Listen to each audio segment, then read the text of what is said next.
हर की प्यारी चंचलवारी और चली बलिरा जाके द्वार रे हर बल के पहरेदार बने।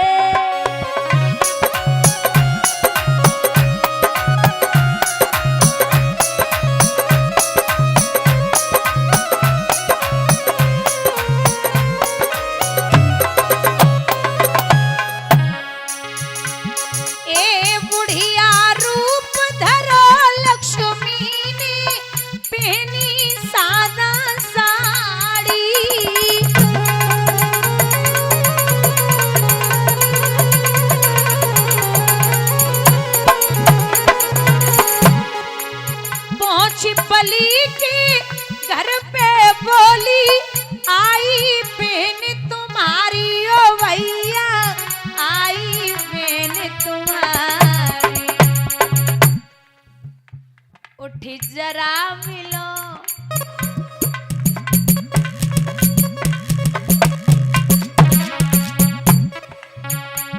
उठी जरा मिलो मेरे चरण छुओ अब ले लो आशीर्वाद रे हरे बल के पहरेदार बने।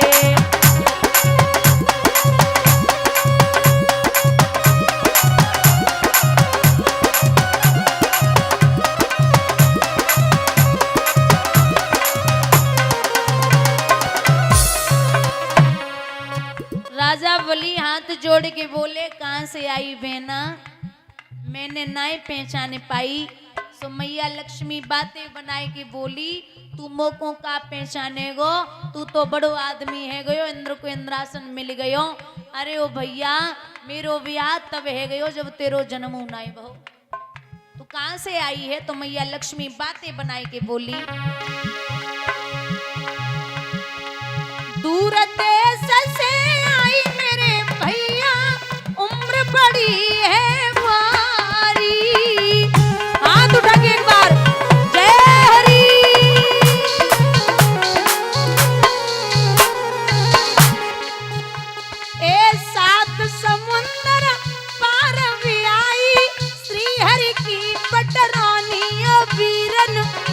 हरि की पटरानी मन सोच पड़ो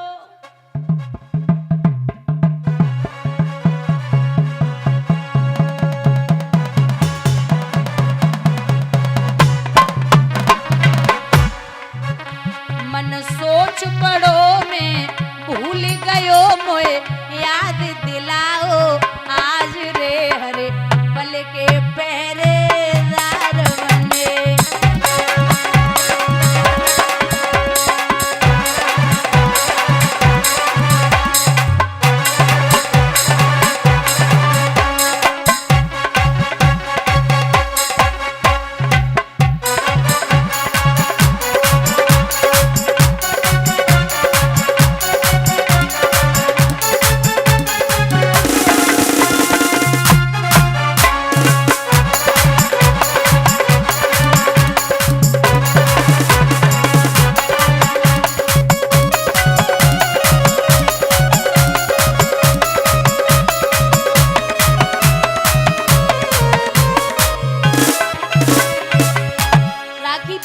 पहना राजा बलि ने कलाई बढ़ाई मैया लक्ष्मी ने राखी बांधी।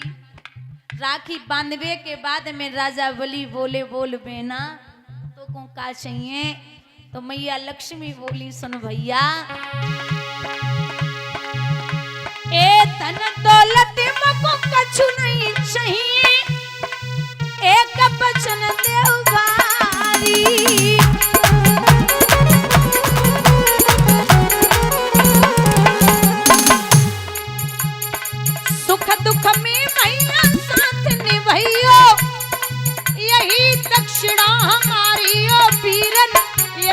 दक्षिणा हमारी और यही वर मांगू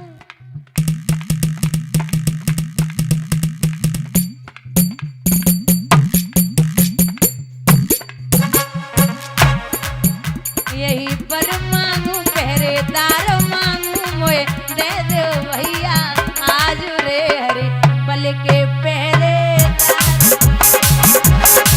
बोलिए पावन भगवान की।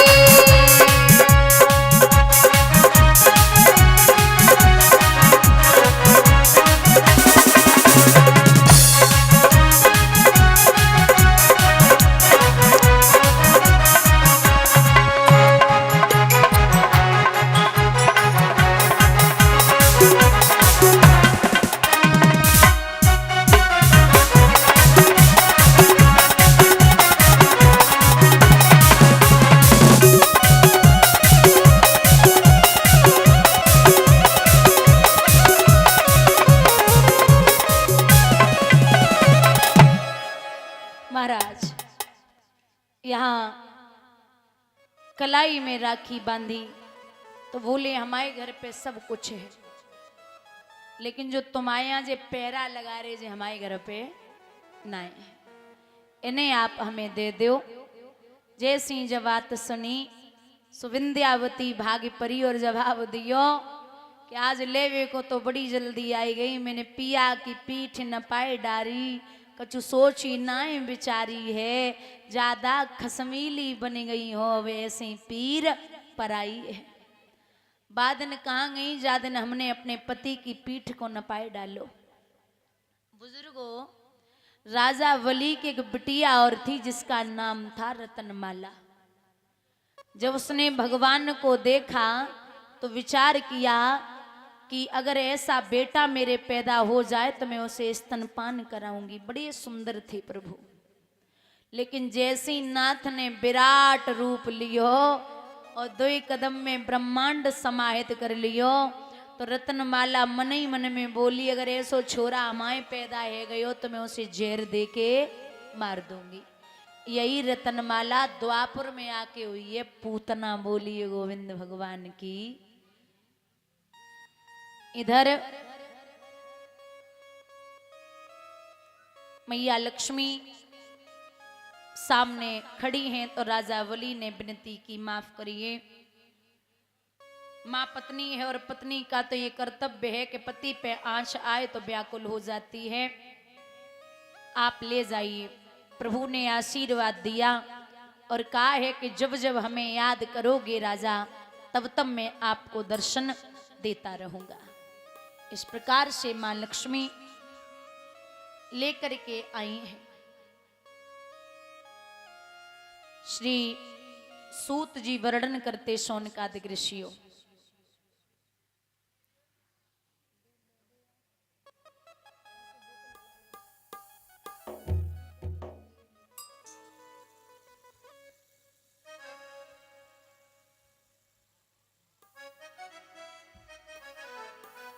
बड़ा पावन प्रसंग आता है सूर्य वंश का। विश्वान सूर्य वंश में एक राजा हुए हैं जिनका नाम है सत्यव्रत।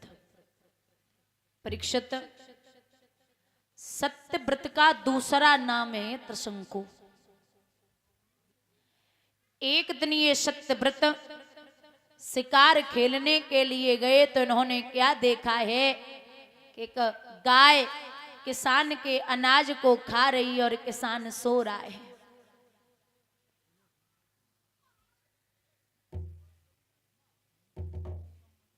किसान सो रहा है।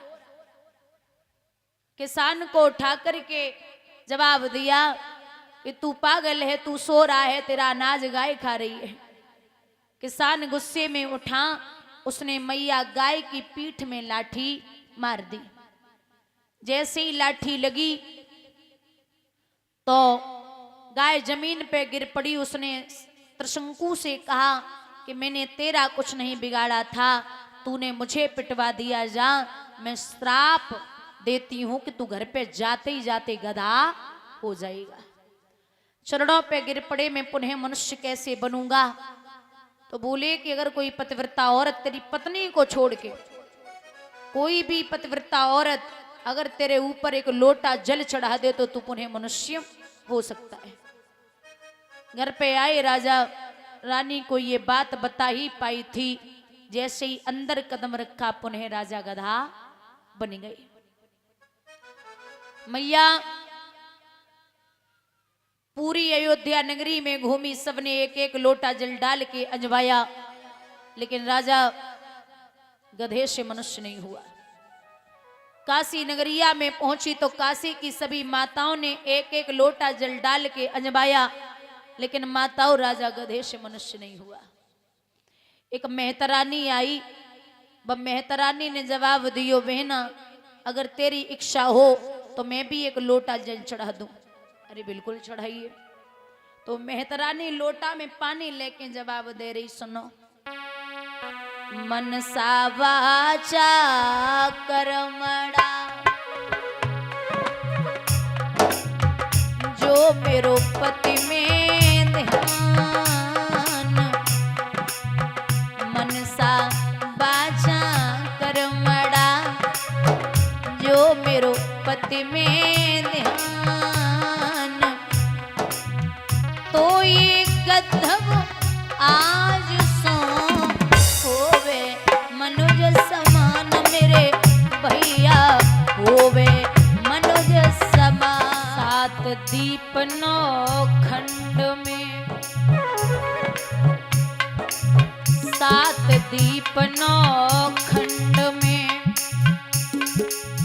सुंदर जाति आई